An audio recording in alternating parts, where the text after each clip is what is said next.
इसलिए इसे हिंदूज की लॉ बुक भी कहा जाता है। लेकिन ऐसा क्या था मनुस्मृति में जो दलित लीडर अंबेडकर इसका विरोध करते हैं और इसे जलाने जैसा एक्सट्रीम स्टेप उन्हें लेना पड़ता है? आइए जानते हैं। Controversial aspects of Manusmriti. Manusmriti में समाज की हायरार्किकल ऑर्डरिंग यानी कि वर्ण सिस्टम को डिवाइन यानी कि ईश्वर द्वारा रचित बताया गया है। इसमें ब्राह्मण्स, क्षत्रियज और वैश्यास को द्विजा यानी ट्वाइस बॉर्न का स्टेटस दिया गया है।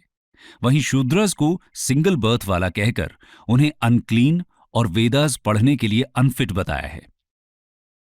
मनुस्मृति कहती है कि शूद्रस की सुप्रीम ड्यूटी या धर्म अपने द्विजा मास्टर्स को सर्व करना है। इसमें दलित्स या अनटचेबल्स को 4 फोल्ड वर्णा ऑर्डर से बाहर रखा गया है। उन्हें किसी भी प्रकार के अधिकार देने की बात नहीं की जाती। मनुस्मृति में कास्ट बाउंड्रीज को स्ट्रिक्टली मेंटेन करने की बात कही गई है, जिसके लिए ये इंटरकास्ट मैरिजेस को पूरी तरह गलत बताती है और इसलिए विमेन की सेक्सुअलिटी पर कंट्रोल रखने की बात भी करती है। इसके 5वें अध्याय के 148वें श्लोक में लिखा है कि एक लड़की हमेशा अपने पिता के संरक्षण में रहनी चाहिए। शादी के बाद पति उसका संरक्षक होना चाहिए। पति की मौत के बाद उसे अपने बच्चों की दया पर निर्भर रहना चाहिए। किसी भी स्थिति में एक महिला आजाद नहीं हो सकती। मनुस्मृति के कुछ और कंट्रोवर्शियल श्लोक्स इस तरह से हैं। 11वें अध्याय का श्लोक 135 कहता है कि एक 100 साल के क्षत्रिय को 10 साल के ब्राह्मण को अपने पिता की तरह ट्रीट करना चाहिए। चौथे अध्याय के 78 से 81 तक के श्लोक में कहा गया है कि शूद्र एजुकेशन रिसीव करने के लिए अनफिट हैं। अपर वर्ण को शूद्रस को कोई एजुकेशन या एडवाइस नहीं देनी चाहिए। शूद्रस को कानून और कोड्स जानने की कोई जरूरत नहीं है और न ही इन्हें सिखाना चाहिए। इस नियम को तोड़ने वाले हेल में जाएंगे। इसके अलावा 8वें अध्याय में कास्ट डिस्क्रिमिनेशन को सपोर्ट करने वाले बहुत से श्लोकास हैं। जैसे कि 20वें श्लोक में लिखा गया है कि एक ब्राह्मण जो सिर्फ जन्म से ही ब्राह्मण है, यानी कि उसने ना तो वेदास को पढ़ा है और ना ही उसमें दिए गए किसी काम को किया है, अगर राजा चाहे तो ऐसा ब्राह्मण भी उसके लिए लॉ को इंटरप्रेट कर सकता है, यानी जज बन सकता है। लेकिन एक शूद्र, भले ही वो कितना भी ज्ञानी हो, ऐसा कभी नहीं कर सकता। श्लोक नंबर 270 में दिया है कि अगर कोई शूद्र ट्वाइस बॉर्न यानी कि किसी अपर कास्ट वाले की इंसल्ट करता है तो उसकी जबान काट लेनी चाहिए, क्योंकि वो लो ओरिजिन का है। अगले ही श्लोक में लिखा है कि अगर वो अपर कास्ट के किसी व्यक्ति का नाम और कास्ट बिना रिस्पेक्ट के मेंशन करता है तो उसके मुंह में 10 अंगुल लंबा आयरन नेल गरम करके डाल देना चाहिए। एक श्लोक कहता है कि अगर कोई शूद्र एरोगेंटली ब्राह्मण को धर्म सिखाने की भूल करता है तो राजा को उसके मुंह और कान में गरम तेल डाल देना चाहिए।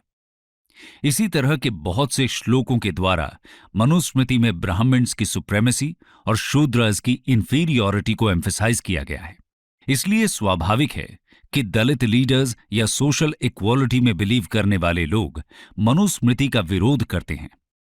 ज्योतिबा फूले पहले रिफॉर्मर थे जिन्होंने मनुस्मृति की आलोचना की थी और यही वजह थी कि दलित लीडर अंबेडकर भी इसका पूरा विरोध करते हैं। आइए जानते हैं कि उन्होंने मनुस्मृति को जलाने के पीछे खुद क्या तर्क दिए थे। Why was it burnt? 3 फरवरी 1928 को अपने न्यूज़पेपर बहिष्कृत भारत में अंबेडकर मनुस्मृति दहन को एक्सप्लेन करते हुए एक आर्टिकल लिखते हैं।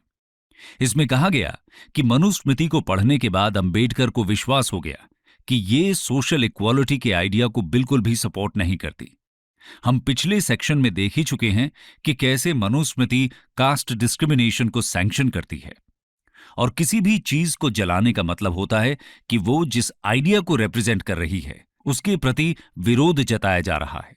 दुनिया भर में विरोध करने का यही तरीका अपनाया जाता है, यानी कि ऑपरेशन को सिंबलाइज करने वाली चीज को जलाया या नष्ट कर दिया जाता है। उदाहरण के तौर पर फ्रेंच रेवोल्यूशन के दौरान एंशिएंट रेजीम को सिंबलाइज करने वाले बेस्टिए का डिस्ट्रक्शन। अंबेडकर ये भी कहते हैं कि ऐसे व्यक्ति जो मनुस्मृति को पूजते हैं उनसे ये उम्मीद नहीं की जा सकती कि वो अनटचेबल्स के कल्याण में कोई रुचि रखते होंगे। उन्होंने मनुस्मृति के जलाने को महात्मा गांधी द्वारा फॉरेन क्लॉथ को जलाने के एक्ट से भी कंपेयर किया। जैसे फॉरेन क्लॉथ को जलाना कॉलोनियल रूल की आइडियोलॉजी को चैलेंज करता है, वैसे ही मनुस्मृति को जलाना ब्राह्मणिक सुप्रेमेसी और कास्ट डिस्क्रिमिनेशन को चैलेंज करता है। यही मनुस्मृति दहन का मतलब और उद्देश्य था। मनुस्मृति को जलाना दलित मूवमेंट को एक नई दिशा देता है। इस एक्ट से यह दिखाया जाता है कि दलित्स अब ब्राह्मण सुप्रेमेसी को नहीं मानते और इक्वालिटी उनकी सिर्फ डिमांड ही नहीं बल्कि उनका अधिकार है। कंक्लूजन।